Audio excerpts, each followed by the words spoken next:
ब्रह्मा पर्वताद्वारे यांचा मृत्यू होणार असं त्यांना वरदान देतात।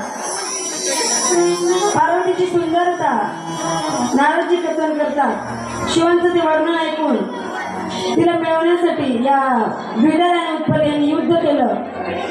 पार्वती चेंडूने बॉल खेळत होती, त्याच बॉलाने तिने त्यांच्याशी युद्ध केलं।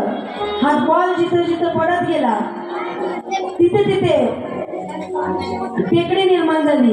त्या सर्वांचा मिळून एक मोठा महान टेकडा निर्माण झाला आणि त्याचंच रूप पुढे कुंदकेश्वर नावाने काशीपुरी इथे निर्माण झालं। सर्व दुःख निवारण करणारं हे शिवलिंग आहे। बोला कुंदकेश्वर महादेव की, कुंदकेश्वर महादेव की।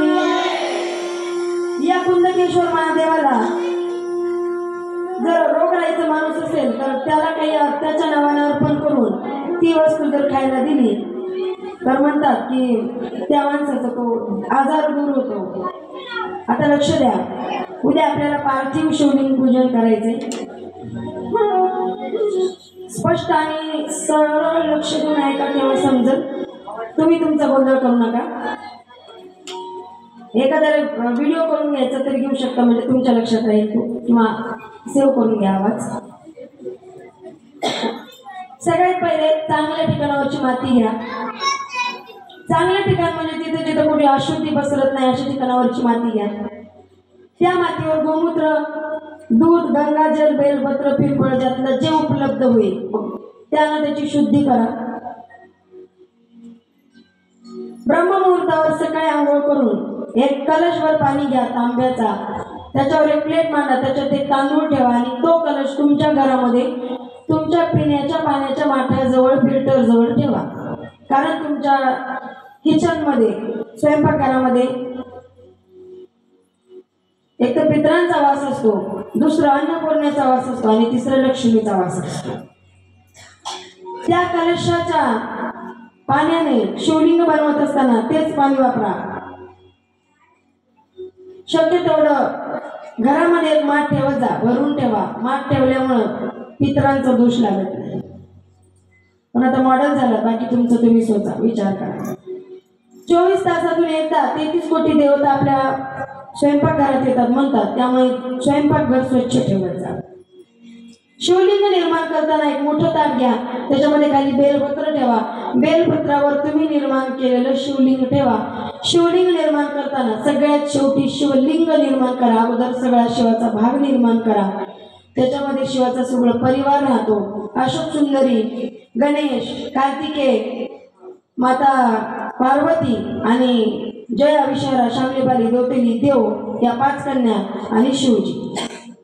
एकदा निर्माण केलेलं शिवलिंग पुन्हा पुन्हा मोडून बनवू नका। त्यानंतर विसर्जन करत असताना ती सूचना उद्या पण दिली जाईल। विसर्जन करत असताना त्या विसर्जनाच्या वेळी जलधारी तुमच्याकडे असली पाहिजे। 1 तांब्या पाणी, उद्याच्यासाठी लागणारं साहित्य 21 गव्हाचे दाणे, 5 कमलगट्टे मिळाले तर घरी भांडणं करू नका त्याच्यामुळे। 21 काळे मिरे तुमच्या घरात असतात, लवंगा मिऱ्यातले काळे मिरे, 1 धोत्र्याचं फुल, फळ, जे मिळेल ते फुल किंवा फळ, चिमूटभर काळे तीळ, 7 बेलपत्र, 7 लाल फुलं जे मिळतील ते, 7 पांढरी फुलं जे मिळतील ते, पंचामृत, 3 पूजेच्या सुपाऱ्या, चंदन, वस्त्र, तुपाचे 2 दिवे, फुलवाती असलेले आणि 2 जानवं, थोडंसं मिठाई, साखर, खडीसाखर, प्रसाद, हे सगळं घेऊन उद्या मोठ्या ताटामध्ये, मोठं ताट म्हणते मी, चपात्या पोळ्याचा उंडा करायचं ताटा, ते ताट त्याच्यामध्ये तुम्ही निर्माण केलेलं शिवलिंग एका ताटामध्ये साहित्य घेऊन 7 वाजता टिंब मंदिरात हजर होणे।